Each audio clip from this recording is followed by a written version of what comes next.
Hello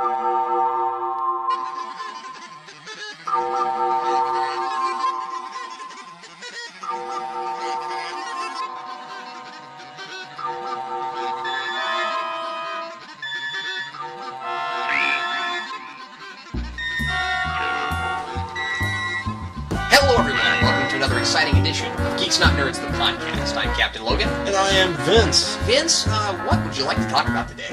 Let's talk about trends. Trends? Yes. Like of all kinds? Just like trendy things? Like Well, what yes. clothes are in, Vince? Well, what are you wearing? Let's talk about trends of a particular supernatural variety. Like say, Supernatural clothes. yes. Like say people wearing zombies and vampires. You mean like Spawn symbiotes versus like Venom symbiotes? Like which is in this year? I'm thinking the Carnage symbiote. Really? Is I'm actually thinking in this year? Wow, because Carnage, it's so 90s. So well, retro's in. So Marvel is about to do a Carnage mini, so Oh, really? that's good. Yeah, I'm excited about it. that's kind of cool. I'm not joking. That's actually going to happen. So, Vince, we're going to talk about trends. We're going to talk about zombies versus vampires. Is that what we're doing? That sounds good to me. And I don't mean who's going to win in zombies versus vampires. No, of course not. But That's lame. kind of who's going to win out in the vampire versus zombie trend.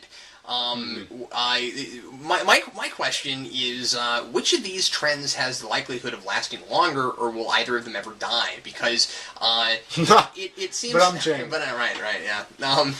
My money's on the vampires. But the thing with zombies is, vampires have been popular for a long time, and it's just about degrees of popularity. Zombies never seem to be like the biggest thing in the world to me until like just recently in the last few years. So I wanted to talk about that as far as the trends went.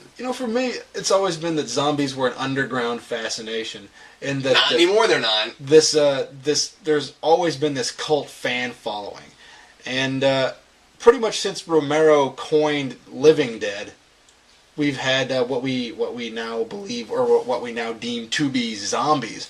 So when I say what do I think is going to be the longest running trend, I'm thinking zombies. See, I don't see how. Just because vampires predate zombies by a lot. Well, Don't they? The Living Dead, vampires, I can't say one for the other. But I Reason mean, being, the idea of a vampire, of the blood-sucking creature that doesn't like sunlight, I mean... I would say that the Living Dead were more were more likely. Really? I think because a dead creature that is now alive is a much easier leap than to say that a vampire that needs to suck on the blood for sustenance. Right, but I'm just saying that, like, that's, like, old literature. I mean, like, there's vampire stuff going back quite a ways.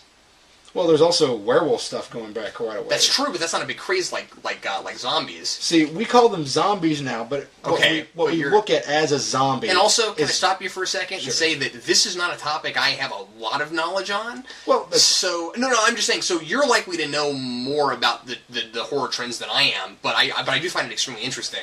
And I'm not saying necessarily that I'm right about this. This is just my assumptions, what I've kind of gleaned over the years. Sure. But I fully believe that the Living Dead, not necessarily what we call zombies, have been around longer. Okay, but you at least have to agree that we've been calling vampires for a heck of a long time. Well, yeah. Yeah. Oh, yeah.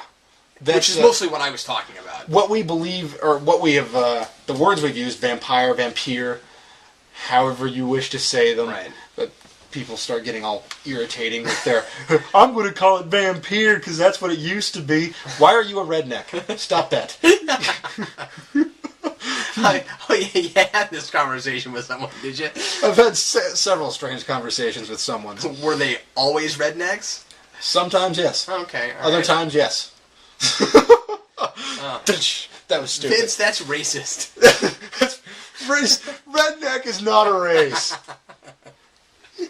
Anyway. Anywho. Oh, I feel dirty for saying anywho. But I think that it's, I don't know. I can't really pinpoint literature.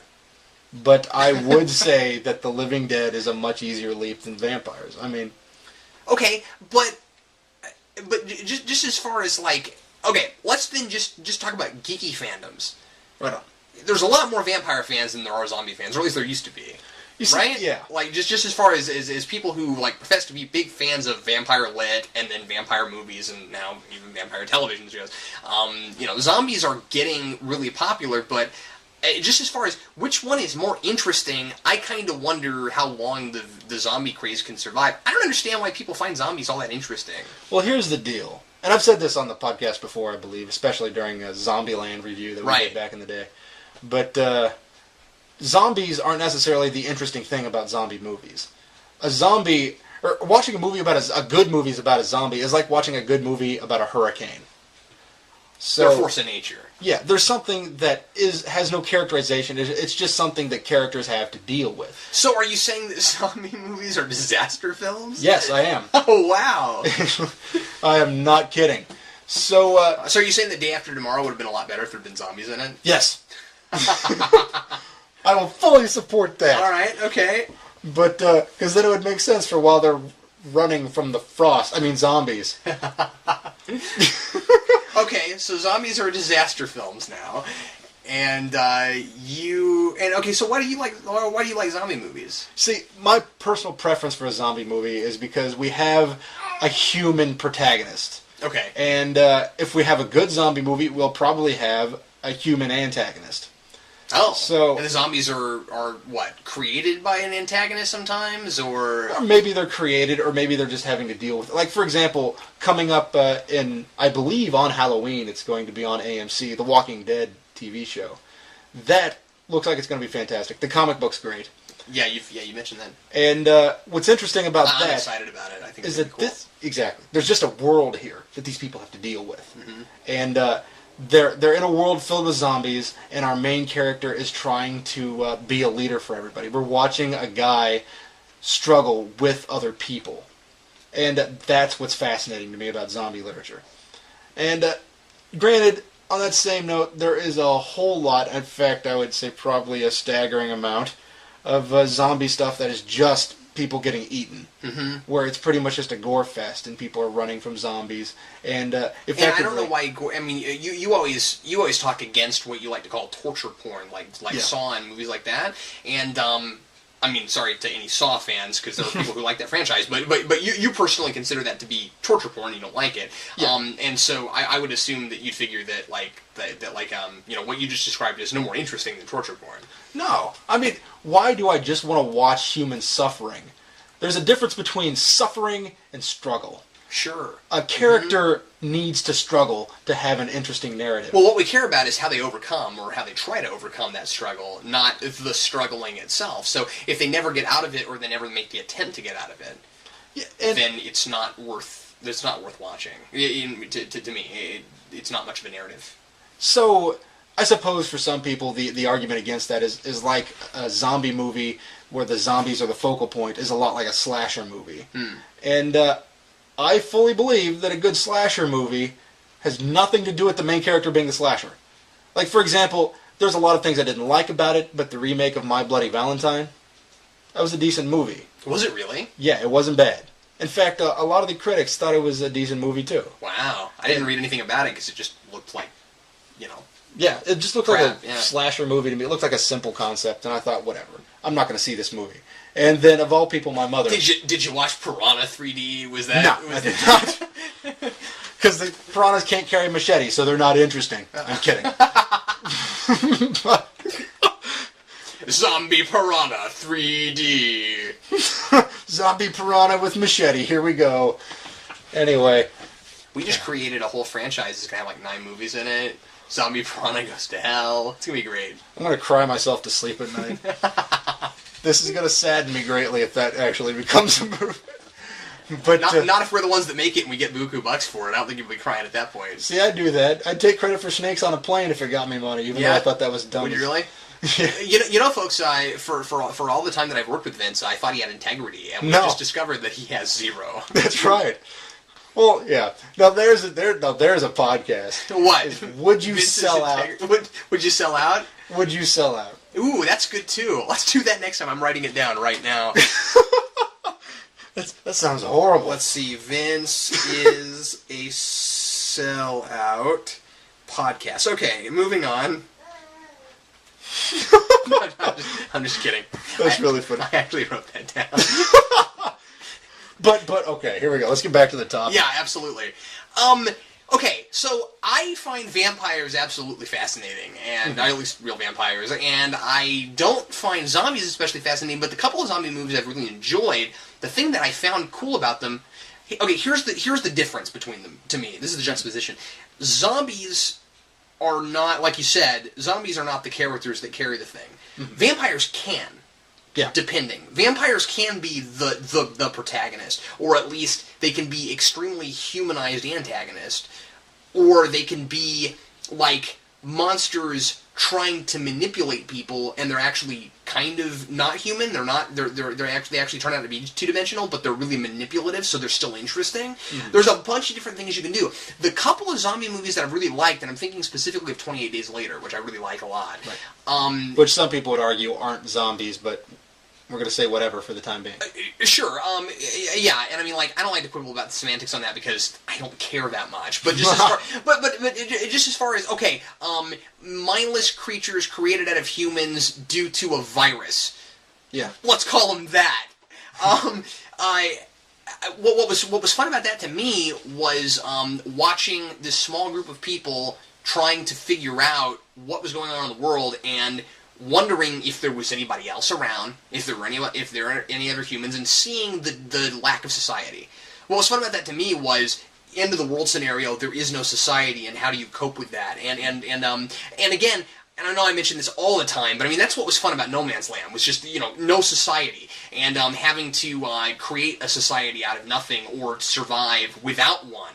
And I really enjoy stuff where where you get to see people drive up to a liquor store and grab stuff and feel strange about the fact that they don't have to pay for it and things like that. I find that fascinating. I put myself in the same situation and say, wouldn't this be interesting? Wouldn't it be weird if we suddenly woke up one day and the constructed reality that we have of society is no longer valid? Mm-hmm. You may enjoy Walking Dead. Is that what it is? Is that what it's like? That's pretty much what it is. I mean, granted, that's what a good zombie movie is. Well, because okay, good. So at least I get what a good zombie movie is. But that's what I like about the ones I've liked. Now, I suppose there's also something to say about. Can you tell I'm a little bit of a zombie fan in comparison to vampires? Yeah, which is strange to me, but okay. That's a little horrible to say, but. Are you really? I didn't know that. I like zombies movies more, but you're not anti-vampire. No. Here's the deal. The reason why vampires are so interesting to me... I just knew you liked Angel so much, I was surprised to find that you were more into... Well, yeah. I loved Angel, except for fourth season. I loved Angel. But the reason why vampires are typically interesting to me is because there's a certain regality to them. I don't know if that's an actual word. Regality? It's close enough. And they seem so... They are the nobility of movie monsters. I mean, you have things like Frankenstein and Mummy and Wolfman and the Living Dead. And we have pretty much the different aspects of what can scare the stuff out of you. Mm-hmm. And the reason why vampires are so scary is because they have control. They seem civilized in comparison to... You see, with the Wolfman, he's out in the forest. Now it's like I'm being racist toward Wolfmen. But, see... That's like bestiality. That's a word that shouldn't have been used. Anyway, that's like the beast within. That's we're seeing what's potentially scary about humanity. The Wolfman, he's living out in his trailer park. He's trying not to get hit by tornadoes.